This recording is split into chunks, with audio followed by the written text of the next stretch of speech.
Assalamualaikum warahmatullahi wabarakatuh. Salam guru penggerak. Hari ini saya akan menyampaikan koneksi antar materi 3.1 pengambilan keputusan berbasis nilai-nilai kebajikan sebagai pemimpin. Tujuan pembelajaran khusus 1. CGP membuat kesimpulan atau sintesis dari keseluruhan materi yang didapat dengan beraneka cara dan media. 2. CGP dapat melakukan refleksi bersama fasilitator untuk mengambil makna dari pengalaman belajar dan mengadakan metakognisi terhadap proses pengambilan keputusan yang telah mereka lalui dan menggunakan pemahaman barunya untuk memperbaiki proses pengambilan keputusan yang dilakukannya. Kegiatan pemantik. Bacalah kutipan ini dan tafsirkan apa maksudnya. Mengajarkan anak menghitung itu baik, namun mengajarkan mereka apa yang berharga atau utama adalah yang terbaik.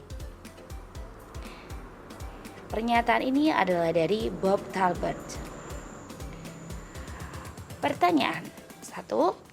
Dari kutipan di atas, apa kaitannya dengan proses pembelajaran yang sedang Anda pelajari saat ini?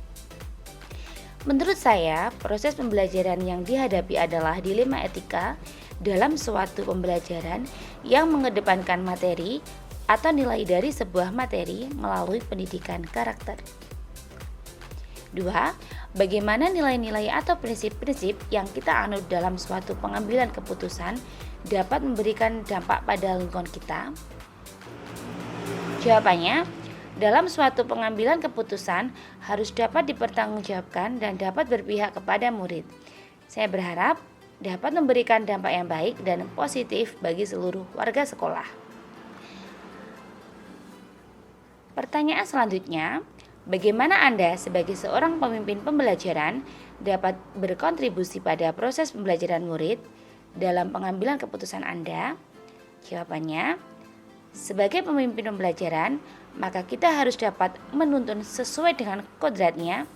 Pengambilan keputusan harus sesuai dengan keputusan belajar murid melalui pembelajaran berdiferensiasi.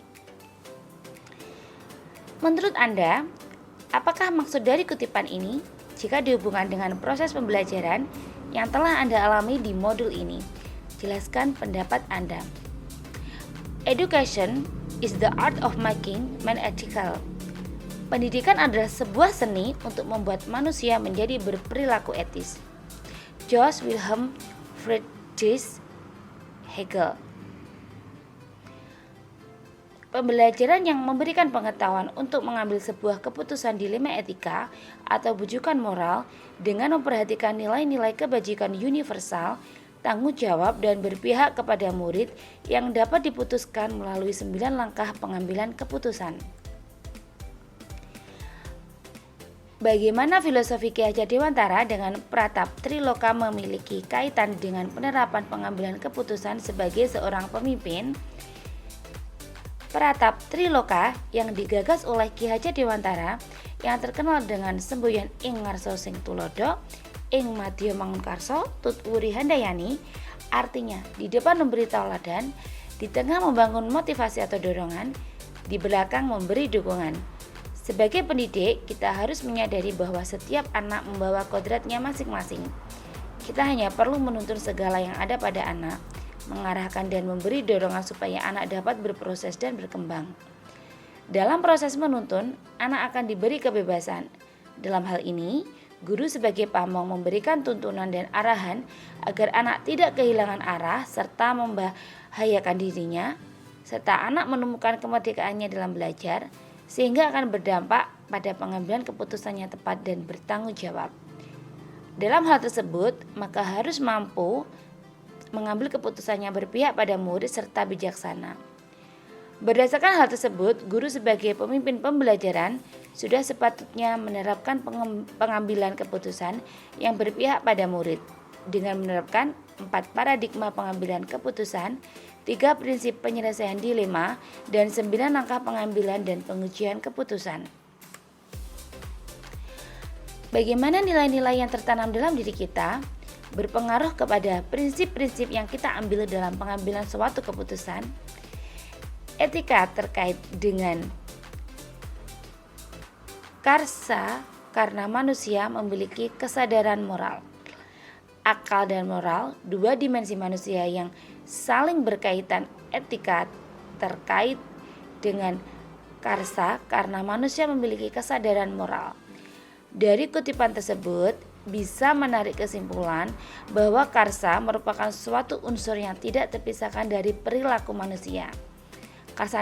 Karsa ini berhubungan dengan nilai-nilai atau yang dianut oleh seseorang, disadari ataupun tidak. Nilai-nilai atau prinsip-prinsip inilah yang mendasari pemikiran dalam mengambil suatu keputusan yang mengandung unsur dilema etika. Tentunya ada prinsip-prinsip lain, namun kemudian dalam hal ini adalah yang paling sering dikenali dan dapat kita gunakan sebagai seorang pemimpin pembelajaran dalam mengambil keputusan. Ketiga prinsip ini seringkali membantu dalam menghadapi pilihan-pilihan yang penuh tantangan, yaitu 1. Berpikir berbasis hasil akhir, 2. Berpikir berbasis peraturan, 3. Berpikir berbasis rasa peduli. Nilai-nilai yang tertanam dalam diri seseorang pendidik tentunya adalah nilai kebajikan, kejujuran, tanggung jawab, disiplin, toleransi, gotong royong, dan nilai kebaikan lainnya. Nilai-nilai tersebut adalah nilai-nilai yang paling kita hargai dalam hidup dan sangat berpengaruh pada pembentukan karakter, perilaku, dan membimbing dalam kita mengambil sebuah keputusan. Sebagai guru penggerak, tentunya ada beberapa nilai yang harus dipegang seperti nilai mandiri, reflektif, kolaboratif, inovatif, dan berpihak pada murid. Untuk itu, dalam mengambil keputusan yang tepat, diperlukan nilai-nilai atau prinsip, pendekatan dan langkah-langkah yang benar, sehingga keputusan tersebut merupakan keputusan yang paling tepat dengan risiko yang paling minim bagi semua pihak, terutama bagi kepentingan atau keberpihakan pada anak didik kita. Untuk membuat keputusan berbasis etika, diperlukan kesadaran diri, budaya, dan nilai-nilai yang dianggap penting dalam sebuah institusi sehingga prinsip-prinsip dasar yang menjadi acuan akan lebih jelas. Bagaimana materi pengambilan keputusan berkaitan dengan kegiatan coaching atau bimbingan yang diberikan pendamping atau fasilitator dalam perjalanan proses pembelajaran kita, terutama dalam pengujian pengambilan keputusan yang telah kita ambil. Apakah pengambilan keputusan tersebut telah efektif? Masihkah ada pertanyaan-pertanyaan dalam diri kita atas pengambilan keputusan tersebut? Hal-hal ini tentunya bisa dibantu oleh sesi coaching yang telah dibahas pada sebelumnya. Pembimbing yang telah dilakukan oleh pendamping atau fasilitator telah membantu saya berlatih mengevaluasi keputusan yang telah saya ambil. Apakah keputusan tersebut sudah berpihak pada murid? Apakah sudah sejalan dengan nilai-nilai kebajikan universal? Apakah keputusan yang diambil bermanfaat untuk banyak orang, dan apakah keputusan yang diambil tersebut dapat dipertanggungjawabkan? Seorang pendidik harus mampu mengetahui dan memahami kebutuhan belajar serta kondisi sosial dan emosional dari muridnya. Seorang siswa harus mampu menyelesaikan permasalahannya dalam belajarnya. Pentingnya pendekatan coaching dilakukan oleh guru, karena guru dalam hal ini sebagai coach akan menggali potensi yang dimiliki oleh muridnya dengan memberi pertanyaan pemantik, sehingga murid dapat menemukan potensi yang terpendam dalam dirinya untuk dapat menyelesaikan masalahnya sendiri. Untuk dapat mengambil sebuah keputusan dengan baik, maka keterampilan coaching akan membantu kita sebagai pemimpin pembelajaran dengan pertanyaan-pertanyaan untuk memfasilitasi hasil dan berbagai opsi dalam pengambilan keputusan. Coaching dapat membantu dalam pengambilan keputusan yang tepat yang akan berpengaruh sebagai terciptanya lingkungan yang positif, kondusif, aman, dan nyaman. Dengan demikian, akan berpengaruh bagi peserta didik dalam proses pembelajaran. Sesi coaching membantu guru untuk memaksimalkan potensi yang dimiliki dan memecahkan permasalahan saat mengalami permasalahan.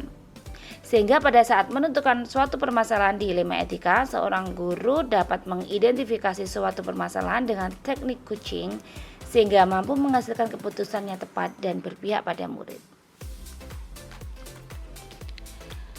Bagaimana kemampuan guru dalam mengelola dan menyadari aspek sosial emosionalnya akan berpengaruh terhadap pengambilan suatu keputusan, khususnya masalah dilema etika. Dalam melaksanakan proses pendidikan, pendidik dalam hal ini guru harus mampu melihat dan memahami kebutuhan belajar muridnya, serta mampu mengelola kompetensi sosial dan emosional yang dimiliki dalam mengambil sebuah keputusan sebagai pemimpin pembelajaran. Dalam proses pengambilan keputusan yang bertanggung jawab, diperlukan kompetensi sosial emosional seperti kesadaran diri, pengelolaan diri, kesadaran sosial, dan keterampilan berhubungan sosial, sehingga diharapkan proses pengambilan keputusan dapat dilakukan secara sadar penuh, terutama sadar dengan berbagai pilihan konsekuensi yang akan terjadi dan meminimalisir kesalahan dalam pengambilan keputusan. Proses pengambilan keputusan membutuhkan keberanian dan kepercayaan diri untuk menghadapi konsekuensi dan implikasi dari keputusan yang kita ambil, karena tidak ada keputusan yang bisa sepenuhnya mengakomodir seluruh kepentingan para pemangku kepentingan. Namun, tujuan utama pengambilan selalu pada kepentingan dan keberpihakan pada anak didik. Bagaimana pembahasan studi kasus yang fokus pada masalah moral atau etika kembali kepada nilai-nilai yang dianut seorang pendidik. Sebagai pemimpin pembelajaran, seorang pendidik harus melihat permasalahan yang dihadapi. Apakah permasalahan tersebut merupakan dilema etika atau bujukan moral? Dengan nilai-nilai yang dimiliki seorang pendidik tersebut, baik nilai inovatif, kolaboratif, mandiri, dan reflektif, seorang pendidik dapat menuntun muridnya untuk dapat mengenali potensi yang dimiliki dalam mengambil keputusan dan mengatasi masalah yang dihadapi, sehingga nilai-nilai dari seorang pendidik tersebut yang merupakan landasan pemikiran yang dimiliki akan cenderung pada prinsip melakukan demi kebaikan orang banyak, menjunjung tinggi prinsip-prinsip nilai-nilai dalam diri, dan melakukan apa yang kita harapkan orang lain akan lakukan kepada diri kita. Maka seorang pendidik akan dapat mengambil sebuah keputusan yang bertanggung jawab melalui berbagai pertimbangan dan langkah pengambilan dan pengujian sebuah keputusan terkait permasalahan yang terjadi. Bagaimana pengambilan keputusan yang tepat tentunya berdampak pada terciptanya lingkungan yang positif, kondusif, aman, dan nyaman. Jadi sebagai seorang pemimpin pembelajaran, kita sering dihadapkan pada situasi di mana kita diharuskan mengambil suatu keputusan. Namun terkadang dalam pengambilan keputusan, terutama pada situasi dilema etika, kita masih kesulitan. Misalnya lingkungan yang kurang mendukung, bertentangan dengan peraturan, pimpinannya tidak memberikan kepercayaan karena merasa lebih berwenang dan meyakinkan orang lain bahwa keputusan yang diambil sudah tepat. Perbedaan cara pandang serta adanya opsi benar lawan benar atau sama-sama benar. Untuk dapat mengambil sebuah keputusan yang tepat dan berdampak pada terciptanya lingkungan yang positif, kondusif, aman, dan nyaman, hal yang pertama yang harus kita lakukan adalah mengenali terlebih dahulu kasus yang terjadi, apakah kasus tersebut termasuk dilema etika atau bujukan moral. Jika kasus tersebut merupakan dilema etika, sebelum mengambil sebuah keputusan kita harus mampu menganalisa pengambilan keputusan berdasarkan pada 4 paradigma, 3 prinsip, dan 9 langkah pengambilan dan pengujian keputusan, sehingga hasil keputusan yang kita ambil mampu menciptakan lingkungan yang positif, kondusif, aman, dan nyaman untuk muridnya.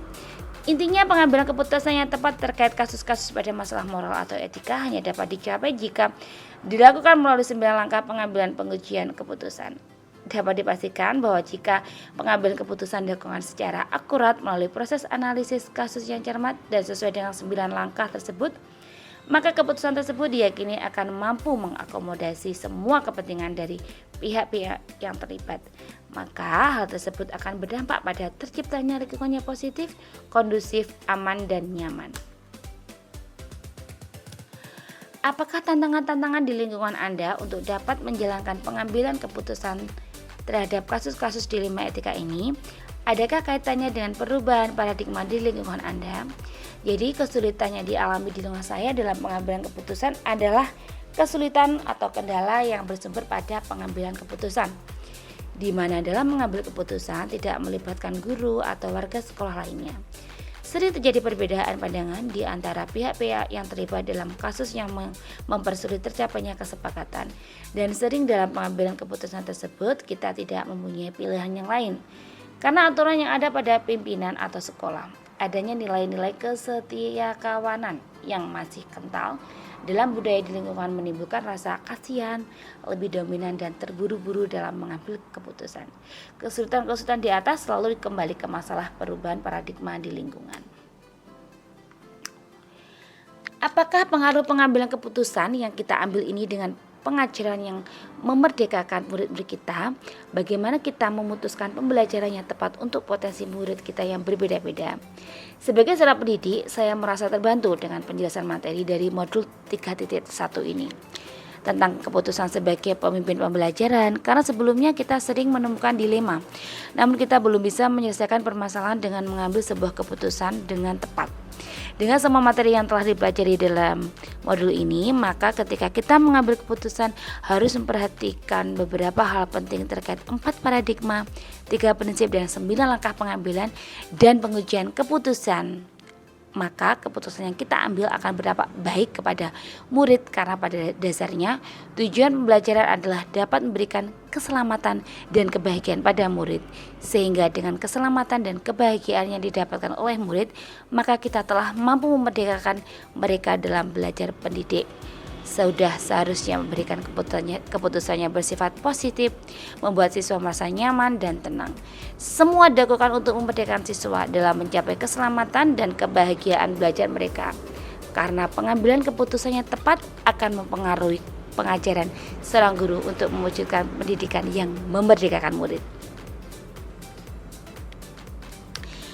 Bagaimana seorang pemimpin pembelajaran dalam mengambil keputusan dapat mempengaruhi kehidupan atau masa depan murid-muridnya? Semoga kamu bisa untuk mengambil keputusan sebagai pemimpin pembelajaran. Kita harus benar-benar memperhatikan keputusan belajar murid. Jika keputusan yang kita ambil sudah mempertimbangkan kebutuhan murid, maka murid akan dapat menggali potensi yang ada dalam dirinya, dan kita sebagai pemimpin pembelajaran dapat memberikan pembelajaran yang sesuai dengan kebutuhan belajarnya dan menuntun murid dalam mengembangkan potensi yang dimiliki, sehingga keputusan kita dapat berpengaruh terhadap keberhasilan dari murid di masa depannya nanti. Bagaimana seorang pemimpin pembelajaran dalam mengambil keputusan dapat mempengaruhi kehidupan atau masa depan murid-muridnya? Untuk mengambil keputusan sebagai pemimpin pembelajaran, kita harus benar-benar memperhatikan kebutuhan belajar murid. Jika keputusan yang kita ambil sudah mempertimbangkan kebutuhan murid, maka murid akan dapat menggali potensi yang ada dalam dirinya, dan kita sebagai pemimpin pembelajaran dapat memberikan pembelajaran yang sesuai dengan kebutuhan belajarnya dan menuntun murid dalam mengembangkan potensi yang dimiliki, sehingga keputusan kita dapat berpengaruh terhadap keberhasilan dari murid di masa depannya nanti. Apakah kesimpulan akhir yang dapat Anda tarik dari pembelajaran modul materi ini dan keterkaitannya dengan modul-modul sebelumnya? Kesimpulannya adalah pengambilan keputusan sebagai pimpinan pembelajaran terkait dengan modul yang telah dipelajari sebelumnya merupakan suatu kesatuan yang tidak bisa terpisahkan untuk memerdekakan murid dalam belajar. Sebagaimana dijelaskan oleh Ki Hajar Dewantara bahwa pendidikan bertujuan menuntun segala proses dan kodrat potensi anak untuk mencapai sebuah keselamatan dan kebahagiaan belajar, baik untuk dirinya sendiri, sekolah maupun masyarakat. Sejauh mana pemahaman Anda terkait konsep-konsep yang telah Anda pelajari di modul ini, yaitu dilema etika dan rujukan moral, 4 paradigma pengambilan keputusan, 3 prinsip pengambilan keputusan, dan 9 langkah pengambilan dan pengujian keputusan? Adakah hal yang menurut Anda di luar dugaan? Pemahaman saya terhadap materi tentang konsep-konsep yang telah dipelajari dalam modul ini: sebuah kasus dikatakan dilema etika apabila benar lawan benar, sedangkan dikatakan rujukan moral apabila salah lawan benar. Hal yang di luar dugaan apabila sebuah kasus sudah dipahami sebagai pelanggaran hukum, maka langkah-langkah pengambilan keputusan tidaklah perlu dilanjutkan karena sudah melewati uji legal yang menyatakan kasus tersebut adalah benar lawan salah. Sebelum mempelajari modul ini, pernahkah Anda menerapkan pengambilan keputusan sebagai pemimpin dalam situasi moral dilema? Bila pernah, apa bedanya dengan apa yang Anda pelajari di modul ini? Tentunya pernah. Saat itu saya mengalami dilema etika berdasarkan paradigma individu lawan kelompok. Setelah saya mempelajari modul ini, ternyata sebuah kasus dilema etika perlu diselesaikan dengan langkah-langkah pengambilan dan pengajuan keputusan dapat dipertanggungjawabkan dengan baik. Bagaimana dampak pembelajaran konsep ini buat Anda? Perubahan apa yang terjadi pada cara Anda dalam mengambil keputusan sebelum dan sesudah mengikuti pembelajaran modul ini? Setelah saya mempelajari modul ini, saya dapat mengambil keputusan berdasarkan nilai kebajikan, tanggung jawab, dan berpihak pada murid. Seberapa penting pembelajaran topik modul ini bagi Anda sebagai seorang individu dan Anda sebagai seorang pemimpin? Tentunya sangat penting karena sebuah keputusan yang diambil berdasarkan beberapa pertimbangan, sehingga keputusan yang dipertanggungjawabkan dan tidak salah langkah. Terima kasih dari saya. Wassalamualaikum warahmatullahi wabarakatuh.